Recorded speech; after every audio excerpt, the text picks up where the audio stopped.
Assalamualaikum warahmatullahi wabarakatuh. Kami dari kelompok 4, di sini saya Winarno akan menyajikan yaitu manajemen pembiayaan pendidikan yang terutama yang berada di sekolah, rencana kegiatan anggaran sekolah atau yang sering kita sebut dengan RKAS itu berdasarkan Permendikbud nomor 19 tahun 2007 tentang standar pengelolaan setiap sekolah pada semua jenjang pendidikan termasuk SMA, SMK, SLB, SMP sederajat, SD sederajat itu harus menyusun yang namanya rencana kerja sekolah atau RKS dan juga menyusun yang namanya rencana kegiatan anggaran sekolah atau yang disebut dengan RKAS.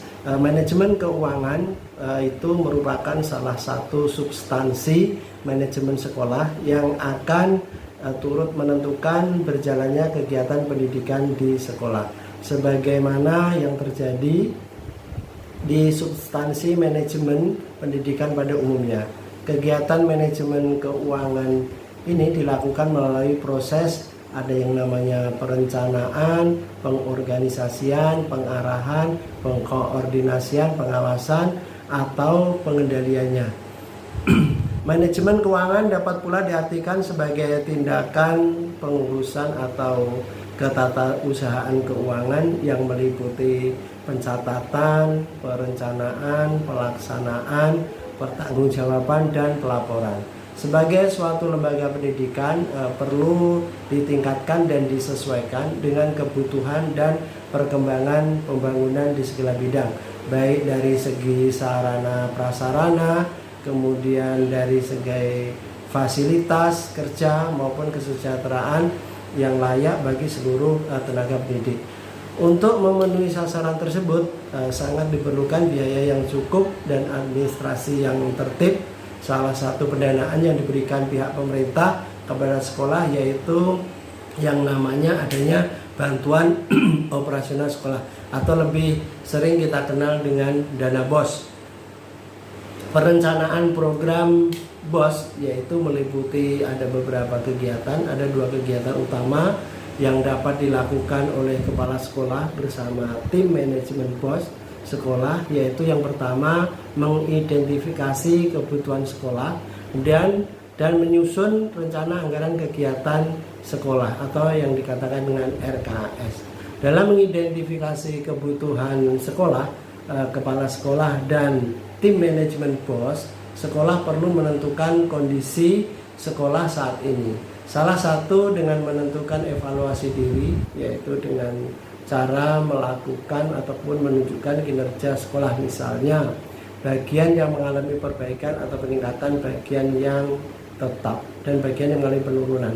Hal ini penting dilakukan karena dana BOS merupakan sumber utama bagi sekolah untuk memenuhi biaya penyelenggaraan sekolah. Dan kebijakan pemerintah mengharuskan BOS menjadi sarana penting untuk meningkatkan akses dan mutu pendidikan dasar yang berkualitas. Setelah mengidentifikasi kebutuhan sekolah sesuai evaluasi diri yang dilakukan oleh sekolah, maka kepala sekolah bersama tim manajemen BOS sekolah dapat menyusun rencana kegiatan anggaran sekolah atau dikatakan dengan RKAS berdasarkan hasil evaluasi diri sekolah. Dalam menyusun RKAS, kepala sekolah dan tim manajemen BOS sekolah harus memperhatikan ketentuan-ketentuan dari masing-masing sumber dana. Sangat dimungkinkan suatu program dibiayai dengan subsidi silang dari berbagai pos atau sumber dana. Program-program yang memerlukan bantuan dari pusat harus dialokasikan sumber dana dari pusat dengan sharing dari sekolah dan komite sekolah atau bahkan pemerintah daerah. Misalnya untuk pembangunan ruang komputer, lab baru, gedung perpustakaan dan sebagainya. Sedangkan yang berupa program rehab besar, dana lebih diprioritaskan dari pemerintah APBN ataupun pemerintah pusat. Untuk program yang lebih operasional bisa dari dana block grant atau lainnya yang bersifat lebih fleksibel ataupun luas. Mengingat begitu pentingnya dalam melakukan manajemen keuangan sekolah, terutama dana BOS dari pemerintah, maka diperlukan suatu sistem yang mampu melakukan pencatatan, perencanaan, pelaksanaan, pertanggungjawaban serta pelaporannya. Sistem tersebut adalah RKS. Nah, bagaimana pengisian RKS BOS reguler tahun 2024 ini? Itu ada yang namanya aplikasi RKS, rencana kegiatan dan anggaran sekolah, merupakan sebuah sistem informasi yang dibuat untuk menangani masalah manajemen keuangan sekolah, mulai dari proses perencanaan, pengorganisasian, pengarah, pengkoordinasian, pengawasan ataupun pengendaliannya. Dengan sistem distribusi diharapkan berbagai pihak yang terlibat maupun koordinasi dengan baik.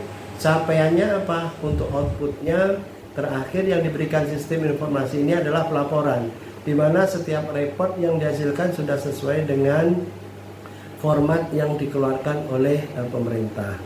Dalam penyusunan RKS BOS reguler tahun 2024 harus dibuat dengan memperhatikan berbagai hal, seperti contohnya yang pertama yaitu format RKS BOS reguler tahun 2024. Ini dapat dilihat di mana? Ini dapat dilihat dari format RKS BOS yang berada di dalam aplikasi BOS tersebut.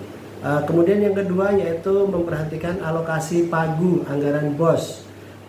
Jadi alokasi pagu BOS reguler ini dapat dilihat dari aplikasi rencana kegiatan dan anggaran sekolah ARKAS, yaitu yang versi terbaru 4.0. Masing-masing satuan pendidikan. Di situ kita dapat melihat jumlahnya berapa dana yang akan kita terima.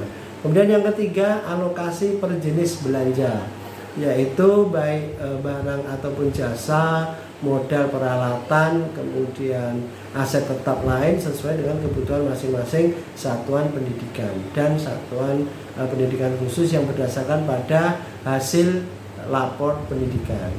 Kemudian yang berikutnya, yang keempat, yaitu penggunaannya ataupun peruntukan agar mengacu pada petunjuk teknis pengelolaan dana bantuan operasional satuan pendidikan yang masih berlaku, yaitu menurut Permendikbud nomor 63 tahun 2022 tentang petunjuk teknis pengelolaan dana BOS operasional sekolah. Kemudian yang berikutnya, yang kelima, yaitu dalam penyusunan RKS agar berbasis data dan berdasarkan pada hasil raport pendidikan serta mempertimbangkan skala prioritas. Yang keenam, kode SNP. Apa itu kode SNP? Yaitu kode kegiatan agar mengacu kode pada aplikasi RKS. Jadi dapat dilihat pada sheet kode SNP BOS Reg, atau biasanya itu ditunjukkan dengan warna kuning pada aplikasi tersebut. Kode SMP BOSKIN PSP, kemudian ada kode SMP BOSKIN Prestasi, kemudian ada kode SMP BOSKIN Berkemajuan Terbaik. Itu biasanya juga ditunjukkan dengan berbagai macam warna. Yang berikutnya, yang ketujuh, adalah kode rekening. Kode rekening ini adalah pada saat kita belanja atau operasi barang dan jasa ataupun belanja modal, agar mengacu kode pada aplikasi RKS atau ARKAS. Dapat dilihat pada sheet kode rekening belanja, kemudian operasi dan kode rekening modal, sheet yang berwarna ungu biasanya. Berikutnya yang kedelapan, yaitu pembelian barang harus itu dirinci satu persatu. Tidak boleh kita membeli barang itu yaitu per paket, kecuali barang bahan material bangunan, itu baru boleh kita paket cara membelinya.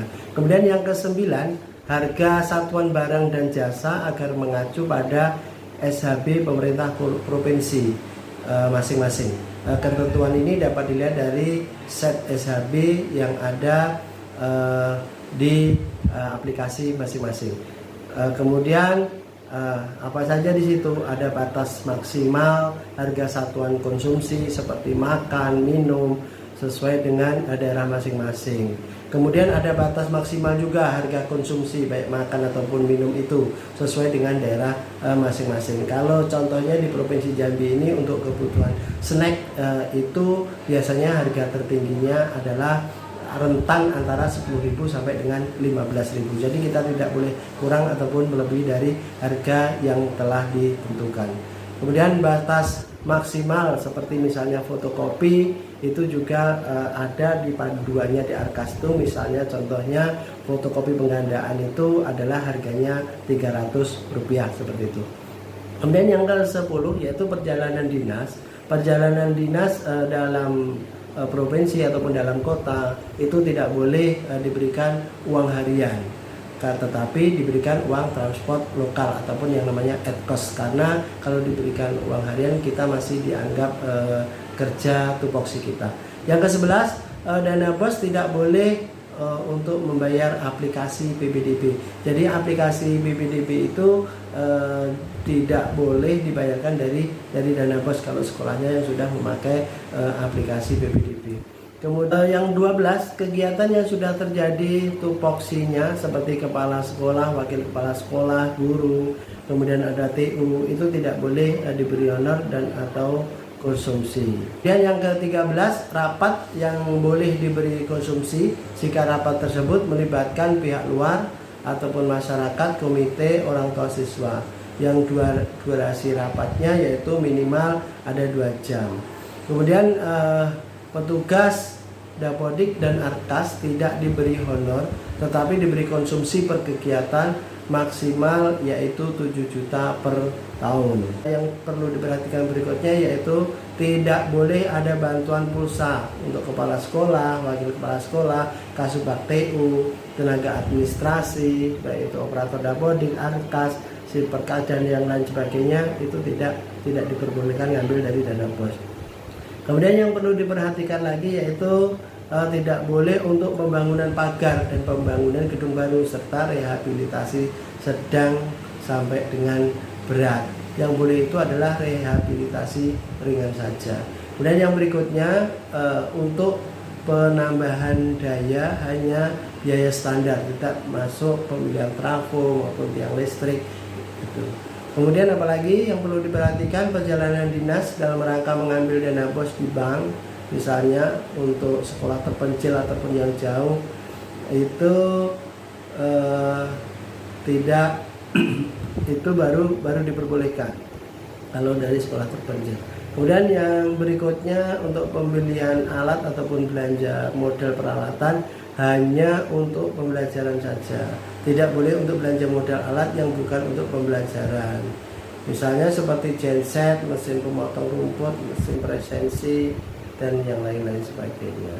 Kemudian perjalanan dinas yang bisa dibiayai hanya perjalanan dinas dari sekolah ke tempat penugasan. Yang berikutnya apa yang perlu diperhatikan, tidak boleh untuk cindera mata narasumber ataupun lembaga-lembaga perusahaan.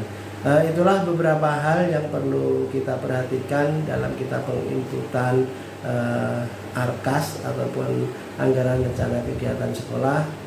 Semoga kita dalam melaksanakan pembiayaan baik di sekolah maupun di tempat yang lainnya itu dapat kita sesuaikan dengan kegiatan-kegiatan yang memang sudah ditentukan penggunaannya. Terima kasih dari saya. Assalamualaikum warahmatullahi wabarakatuh.